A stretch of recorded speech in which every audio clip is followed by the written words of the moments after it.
नमस्कार students, welcome to RP online study point. हम पढ़ रहे थे क्लास 12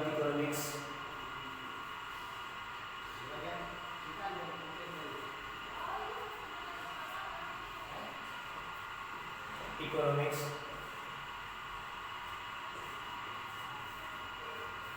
इसमें मान टॉपिक पढ़ रहे थे, तो चैप्टर नंबर 3 है। ठीक है, इसमें हमने मांग का नियम पढ़ लिया था और मांग में विस्तार से मुझे पढ़ लिया था और उसके बाद पढ़ेंगे मांग के निर्धारक तत्व। मांग की निर्धारक तत्व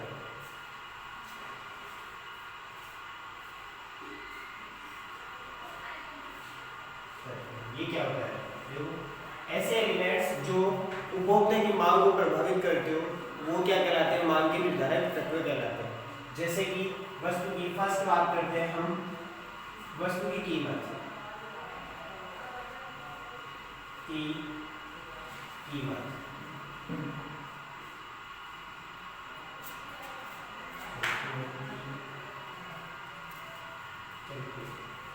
फर्स्ट वस्तु की कीमत।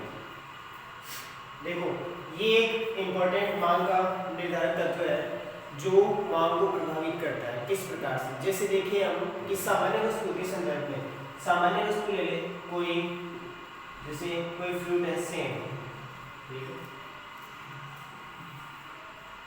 सेब की कीमत मार्केट में 100 रुपए प्रति केजी है। ठीक है, 100 रुपए प्रति केजी। ठीक, अब देखो, जब 100 रुपए प्रति केजी कीमत थी तो उसकी मांग मात्रा, उपभोक्ता की जो मांग मात्रा थी,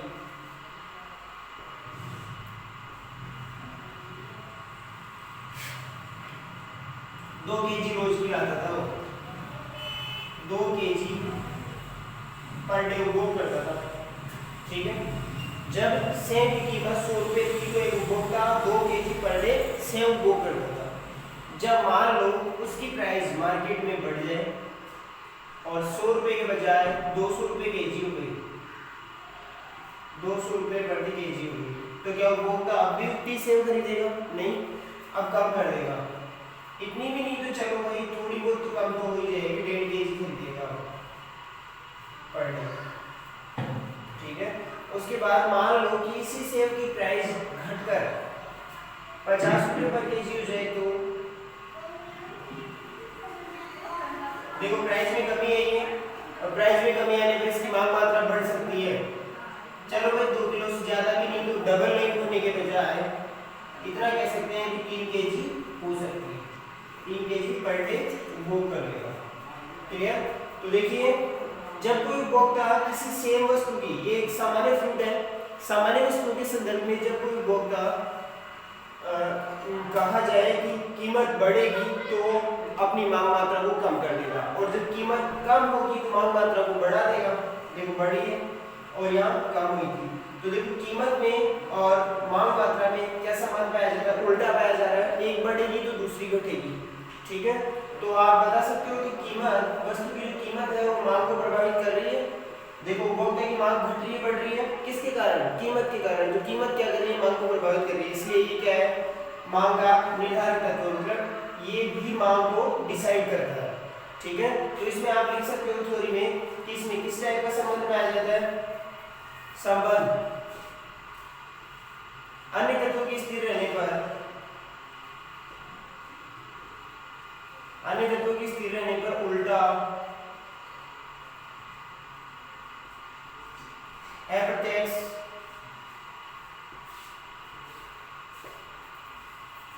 ऋणात्मक संबंध पाया जाता है। ठीक है, ये संबंध पाया जाता है किसमें? वस्तु की कीमत और मांग मात्रा में। इस प्रकार से प्रभावित करता है वस्तु की कीमत। ठीक है, उसके बाद नेक्स्ट पॉइंट,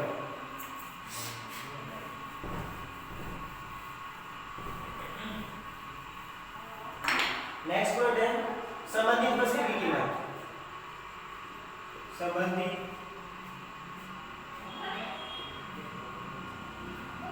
वस्तु की कीमत।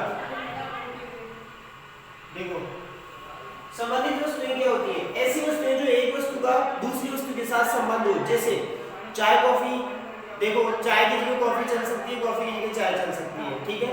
और जैसा कि आप कह सकते हो दूसरी वस्तुओं में संबंधित वस्तुएं कौन कौन सी है, जैसे पेट्रोल और कार दोनों में संबंध है, दोनों आपस में संबंधित है, क्योंकि कार महंगी होगी तो पेट्रोल मतलब पेट्रोल नहीं होगा तो कार का कोई यूज नहीं है, ठीक है। तो इसीलिए हम कह सकते हैं कि ये संबंधित वस्तुएं होती है जो एक दूसरे से संबंध रखती है। ये दो टाइप की होती है। फर्स्ट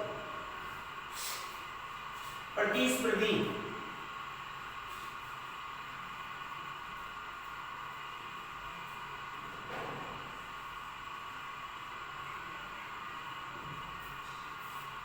स्थानापन्न,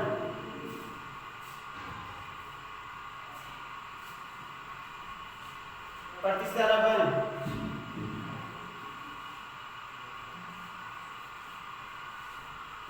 प्रतिस्थानापन्न, वस्तुएं। देखो ये किस टाइप की वस्तुएं होती है? ऐसी वस्तुएं जिसके मतलब एक वस्तु के स्थान पर दूसरी वस्तु को यूज किया जा सके, मतलब प्रतिस्पर्धी वस्तुएं, कंपटीशन है दोनों। एक की प्राइस महंगी हो गई तो दूसरी को ज्यादा उपभोग करने लग जाएगी। जैसा कि आप कह सकते हो एग्जांपल चाय कॉफी। अब देख सकते हो, देखो एक की कीमत दूसरी की मांग मात्रा, ठीक है। देखो मानो चाय 100 रुपए किलो थी, तब एक फैमिली 1 महीने की 1 केजी यूज करती थी, ठीक है। और सॉरी तब कॉफी 1 केजी यूज करती थी, चाय भी 1 केजी मान लेते हैं, समझिए। तो दोनों की प्राइस सेम सेम थी तो कोई सी यूज कर सकते हैं।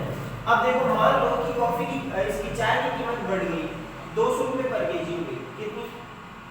200 रुपए पर केजी, मतलब प्राइस बढ़ी है। अगर इसकी प्राइस बढ़ी है तो आपको पता है कि आपको फैमिली चाय खरीदेगी नहीं, चाय के स्थान पे कॉफी खरीदेगी। क्लियर? वो फैमिली चाय के स्थान पे कॉफी खरीदेगी, तो मतलब एक उपभोक्ता संबंधित वस्तुओं में से, अरे ऐसा तो नहीं कि चाय के स्थान पे अगर आप किसी मेहमान के सामने कॉफी लेके जाओ तो ये कहेगा नहीं लूंगा भाई, फेंक दे इसको, नहीं। तो इसलिए जो है वो एक दूसरे के स्थान पे काम में आ सकती है। अगर आप चाय ले जाओगे तो भी उसे वैसी संतुष्टि मिलेगी, तब भी वो ऐसा ही कहेगा कि हाँ ठीक है, अच्छा लगा, ठीक है, ठीक है। और कॉफी ले जाओगे तो भी आपको यही कहेगा कि अच्छा लगा, ठीक है। तो इसलिए आप कोई सी यूज कर सकते हो। जब आप इसको 200 रुपए किलो ये है, 100 रुपए किलो ये है, तो फिर कौन सी यूज करोगे? ज्यादा ये वाली करेंगे तो इसको 2 केजी यूज करेंगे पर मंथ, ठीक है। तो पर मंथ 2 केजी यूज करने लगे, मतलब मांग मात्रा बढ़ी, ठीक है।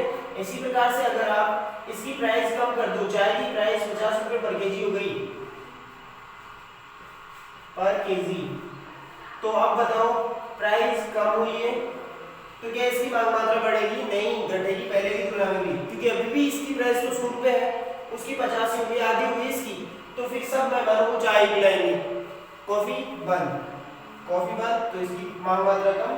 500 ग्राम ही खरीद रहे हैं तो बस कोई स्पेशल कह दे कि भाई मैं कॉफी पीऊंगा तो उसको दे सकते हैं, अदरवाइज चाय देंगे, ठीक है।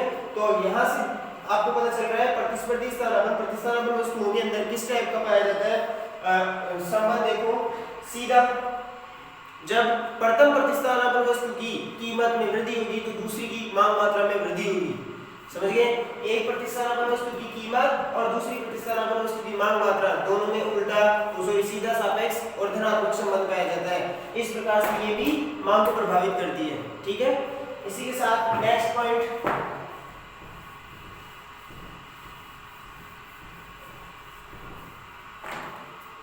दूसरा, इसी में पूरक वस्तुएं, पूरक वस्तुएं। देखो ये क्या होती है? पूरक वस्तुएं वे वस्तुएं होती है जिनमें एक वस्तु की अनुपस्थिति पर दूसरी वस्तु अर्थहीन हो जाती है, मतलब यूज ही नहीं हो उसका कोई। जैसा कि आप कह सकते हो कि कार और पेट्रोल है,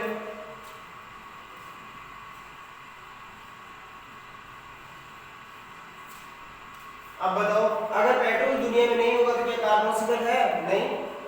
कोई काम की नहीं है, समझ गए। तो इसलिए ऐसी वस्तुएं जो जिसे पेन और स्याही है, अगर स्याही दुनिया में नहीं होगी तो क्या पेन पॉसिबल है, और अगर पेन नहीं होगा तो स्याही किसी काम की है नहीं।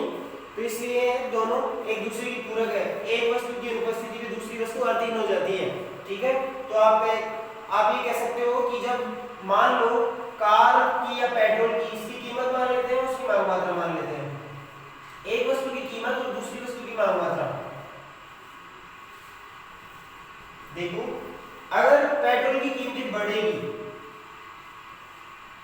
ठीक है, पेट्रोल की कीमतें बढ़ेगी तो कार की मांग मात्रा कम होगी, श्योर है, कार की मांग मात्रा में कमी आएगी। मतलब जैसे जैसे पेट्रोल बढ़ेगा लोग कार कम खरीदेंगे, मतलब पेट्रोल कम खरीदने की कोशिश करेंगे तो कार भी कम खरीदेंगे, और कम खरीदेंगे तो उसकी मांग मात्रा में कमी आ जाएगी। और अगर ऐसे ही मान लो पेट्रोल की कीमतें सस्ती हो गई, तो आप बताओ अगर पेट्रोल 100 रुपए के बजाय 50 रुपए लीटर ही हो जाए तो क्या सब लोग जो पहले बाइक चलाते थे वो फोर व्हीलर पे आ जाएंगे, कार ही चलाएंगे भाई हम तो बढ़ा, ठीक है। तो जैसे ही मान लो पेट्रोल की कीमतें और मतलब प्रथम पूरक वस्तु की कीमत और दूसरी पूरक वस्तु की मांग मात्रा में उल्टा प्रत्यक्ष और ऋणात्मक संबंध में आ जाते हैं, तो आप क्या कह सकते हो कि पूरक वस्तुओं के संदर्भ में परिभाषा हो गई पूरक वस्तुओं की, एक वस्तु की अनुपस्थिति में दूसरी वस्तु अधीन हो जाए ऐसी वस्तुएं पूरक वस्तुएं कहलाती है। फिर क्या संबंध होता है, प्रथम पूरक वस्तु की मांग मात्रा और दूसरी पूरक वस्तु की कीमत में उल्टा प्रत्यक्ष ऋणात्मक संबंध में आ जाता है, ठीक है। अब उसके बाद है जो मांग को प्रभावित करने वाला तीसरा तत्व है, ये दो हो गए। तीसरा देखो, तीसरा और इंपॉर्टेंट तत्व एक और है जो मांग को प्रभावित करता है, उपभोक्ता की मांग को प्रभावित करने वाला, जिसे गृहस्वामी की आय, गृहस्वामी की आय। जैसे सामान्यतया हमारे गृहस्वामी हमारे पापा, उनकी अगर आय बढ़ेगी तो क्या आप अपनी मांग मात्रा को बढ़ाओगे, ठीक है। जैसे मान के चलो कि आप अभी साइकिल से स्कूल जा रहे हो, आपके पापा की आय सीधी दुगनी हो गई, 20,000 के बजाय 40,000 हो गई, तो क्या आपके पापा खुशी खुशी आपको साइकिल के बजाय गाड़ी दिला देंगे, इससे जाओ बेटा आप अपने पैसे बड़े हो गए। या हम ये कह सकते हैं कि सामान्य वस्तु जैसे कपड़ा ले लिए, ठीक है, कपड़ा सामान्य वस्तु के संदर्भ में हम कपड़ा ले लें, तो देखो सामान्य वस्तु के संदर्भ में अगर आप कपड़े की बात करते हो तो अगर आप सालाना 5 जोड़ी कपड़े यूज करते हो और अगर आपके पापा की आय डबल हो गई तो उसी दिन आपको 2 जोड़ी एक्स्ट्रा दिला देंगे, 7 जोड़ी कपड़ा यूज करना पड़ेगा, समझ गए। लेकिन इसमें देखो कुछ वस्तुएं ऐसी है जिन पर इनकी आय का कोई प्रभाव नहीं पड़ता, आवश्यक वस्तुएं, जैसे कि आप कह सकते हो कि आवश्यक वस्तुओं में नमक है, अगर आपके पापा की इनकम 20,000 के बजाय 40,000 हो गई तो क्या आप 1 किलो नमक के बजाय 2 किलो खाओगे, नहीं।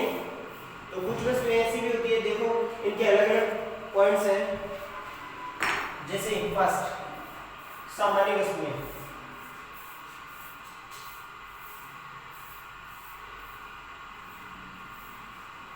सामान्य वस्तुएं, देखो सामान्य वस्तुओं के संदर्भ में, जैसे सामान्य वस्तु मैंने कहा था कपड़ा है। अब बताओ जब गृहस्वामी की आय और कपड़े की मांग मात्रा, आय मांग मात्रा, सामान्य वस्तुओं के संदर्भ में जब गृहस्वामी की आय पहले 10,000 थी, देखो तो आप कपड़ों की मांग कितनी करते थे, 5 जोड़ी सालाना पर ईयर, ठीक है। फिर जैसे ही पापा की इनकम यहां से बढ़कर 20,000 हो गई पर मंथ, अगर आपके पापा की इनकम 20,000 पर मंथ हो गई तो अब क्या करोगे आप क्या आपके पापा ही कुछ कपड़े ज्यादा दिला देंगे, 7 जोड़ी सालाना दिला देंगे, 7 जोड़ी पर ईयर, ठीक है। तो आप बताओ आपकी मांग मात्रा बढ़ी, उपभोक्ता की आय के साथ मांग मात्रा भी बढ़ती है और कम होगी तो कम होगी, तो आप इसलिए कह सकते हो कि सामान्य वस्तुओं के संदर्भ में जब अन्य तत्व स्थिर रहे तो सामान्य वस्तुओं के संदर्भ में जब गृहस्वामी की आय और उपभोक्ता की मांग मात्रा को देखा जाए तो उसमें सीधा सकारात्मक और प्रत्येक संबंध पाया जाता है। ठीक है, फिर नेक्स्ट दूसरा निकृष्ट वस्तुएं।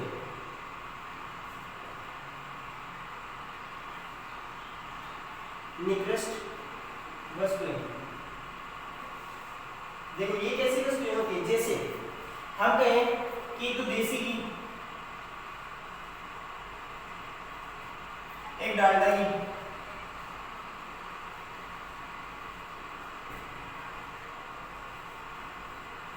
जब आपके पापा की आय इधर आय की बात करें 10,000 से, तो बहुत लिमिटेड यूजेज में ये लेते थे, समझ गए? मतलब इसका जो यूज था वो लिमिटेड था, जैसे आप कह सकते हो कि 1 kg पर मंथ। बाकी सब्जी में और छोटे मोटे काम जो फंक्शंस है उनमें यही यूज लेते थे 5 kg पर मंथ।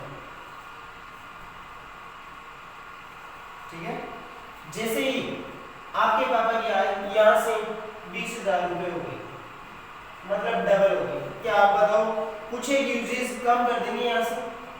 अब इसको 3 kg लेंगे, जबकि ये 2 kg इसको ज्यादा यूज करेंगे, 3 kg ले रहे हैं इसको, समझ गए? तो आप देखो इसको 3 kg लेने लग जाएंगे, मतलब निकृष्ट वस्तु क्या है? डालडा नीची लेवल की, लो लेवल की वस्तु। तो देखिए जब आपके पापा की आय बढ़ती है तो निकृष्ट वस्तुओं का उपभोग आप कम कर देते हो, समझ गए? तो निकृष्ट वस्तुओं के संदर्भ में क्या होगा? गृहस्वामी की आय और निकृष्ट वस्तुओं की मांग मात्रा में उल्टा अप्रत्यक्ष और ऋणात्मक संबंध पाया जाता है। कौन सा? निकृष्ट वस्तुओं के संदर्भ में गृहस्वामी की आय और निकृष्ट वस्तुओं की मांग मात्रा में उल्टा अप्रत्यक्ष ऋणात्मक संबंध पाया जाता है। ठीक है, उसके बाद नेक्स्ट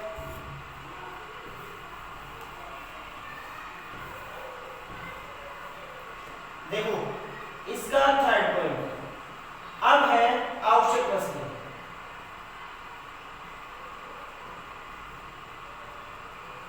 देखो आवश्यक वस्तुओं के संदर्भ में, जैसे आवश्यक वस्तु में लेना, उसके बिना खाने का कोई स्वाद ही नहीं है, तो मतलब ये तो लेना ही लेना पड़ेगा। ठीक है, तो ये एक आवश्यक वस्तु है। अब देखो आपके पापा की आय पहले गृहस्वामी की आय और मांग मात्रा, मान लेते हैं कि गृहस्वामी की आय जब 10,000 थी तो आप 1 kg नमक खाते थे, कितना? 1 kg। ठीक है, अब जब ये 20,000 हो गई, अब बताओ क्या 2 kg खाएंगे? नहीं, स्थिर उतना का होता है।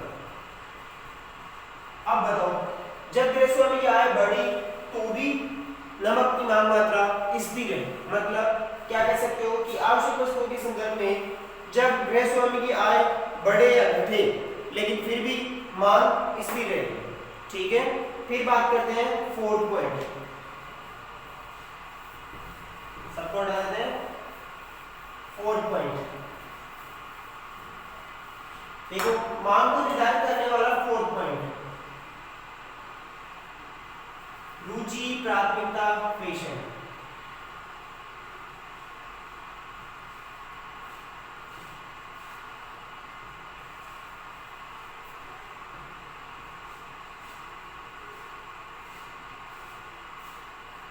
देखो इसकी बात करते हैं, अगर कोई वस्तु उपभोक्ता की रुचि के अनुकूल हो या उपभोक्ता उसे पहले प्राथमिकता देने के लायक हो वस्तु, समझिए फर्स्ट प्राथमिकता उसी वस्तु को देने के लायक हो, तो मांग बढ़ेगी।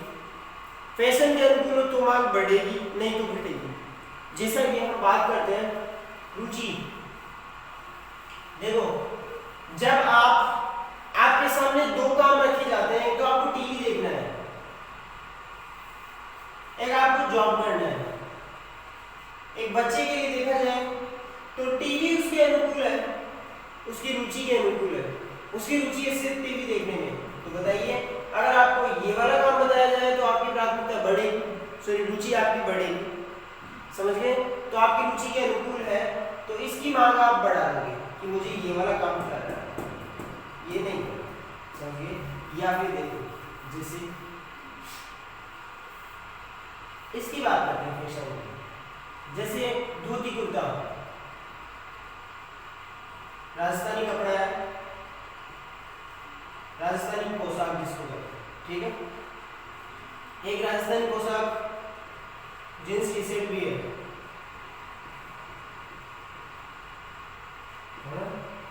अब इसकी बात करें, देखो ये जो है आपकी फैशन के अनुकूल नहीं है, इस जमाने की फैशन के अनुकूल नहीं है। तो अभी की बात करें तो आप किसको चूज करोगे, इस वाले इसी को चूज करोगे, इसको नहीं। तो मीन आपकी फैशन के अकॉर्डिंग अगर किसी पुराने आदमी से पूछा जाए, 60-70 साल का आदमी है जो यही वाला पहनता है, उससे पूछा जाए भाई इन दोनों में से कौन सा पहनेगा, तो ये पहनेगा। अब बताओ, यहाँ पर हम कह सकते हैं कि एक युवा से पूछा जाए तो उसकी सोच ये है कि वो इसे चाहता है, इसकी मांग मात्रा ज्यादा करता है, मांग ज्यादा करता है। और पुराने आदमी से पूछा जाए तो इसकी मांग ज्यादा करता है, मतलब उसकी रुचि के अनुकूल होने पर या प्राथमिकता के अनुकूल होने पर या फैशन के अनुकूल होने पर तो क्या होगा, मांग बढ़ेगी। मतलब इन तीनों के अनुकूल होने पर मांग बढ़ेगी और प्रतिकूल होने पर मांग घटेगी। तो इसमें यही लाइन लिखनी है, रुचि, प्राथमिकता और फैशन के अनुकूल होने पर मांग बढ़ेगी और प्रतिकूल होने में मांग घटेगी, ठीक है। उसके अलावा अन्य तत्व, पांचवा पॉइंट अन्य तत्व है। देखो अन्य तत्व कौन कौन से हैं, जैसे फर्स्ट जनसंख्या भी एक अन्य तत्व है जो मांग को प्रभावित करता है। कैसे, देखो जैसे जैसे जनसंख्या बढ़ी तो मांग भी बढ़ेगी। मानो पहले हमारे कस्बे में 5000 क्विंटल गेहूं चाहिए थे, ठीक है। चलो आप मान लेते हैं कि हमारे परिवार में सालाना 5000 केजी गेहूं चाहिए थे, है ना। अब बात करें जब हमारी फैमिली में 10 मेंबर हैं,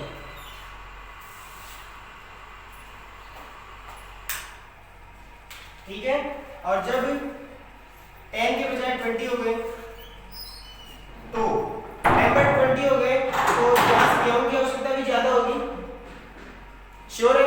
गेहूं की आवश्यकता ज्यादा होगी तो कितनी आवश्यकता होगी, अब डबल चाहिए, 10,000 केजी गेहूं चाहिए आपको। अब बताओ, जब जनसंख्या बढ़ी, यहाँ पर जनसंख्या बढ़ी तो मांग भी बढ़ी, तो आप कह सकते हो जनसंख्या और मांग में सीधा सापेक्ष और सकारात्मक संबंध पाया जाता है, समझ गए। तो इसलिए बस इतना लिखना है कि जनसंख्या और मांग मात्रा के संदर्भ में सीधा सापेक्ष और धनात्मक संबंध पाया जाता है। फिर नेक्स्ट है बचत। ये क्या है, देखिए बचत क्या होती है ना। बचत क्या होती है, बचत मांग की उल्टी है। अगर बचत बढ़ेगी तो मांग कम होगी। जैसे आपके पापा 10,000 रुपए कमाते हैं, ठीक है, उसमें से वो 5,000 रुपए खर्च कर देते हैं, तो बचत करते हैं 5,000 की, 5। अब बताओ 10,000 में से 5,000 खर्च करते हैं, 5,000 की बचत करते हैं।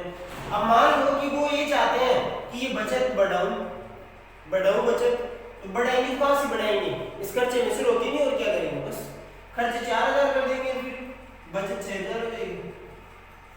जब खर्चे कम करेंगे तो आप बताओ मांग कम होगी बढ़ेगी, तो आप कह सकते हो मांग, जब खर्चे बचत बढ़ाओगे तो मांग क्या होगी, कम होगी, श्योर है। और अगर जब आप बचत कम करने की कोशिश करोगे, 4,000 ही कर दे बचत, मतलब ये कमी आएगी और इधर खर्चों में 6,000 हो गए। अब बताओ मांग बढ़ेगी अपने आप। अगर आप खर्चे बढ़ाओगे तो उपभोक्ता की मांग बढ़ेगी, तो खर्चे बढ़ेंगे। तो इसलिए बचत और मांग में उल्टा अप्रत्यक्ष ऋणात्मक संबंध पाया जाता है, ठीक है। ये हो जाएगा बचत। फिर जो है नेक्स्ट विज्ञापन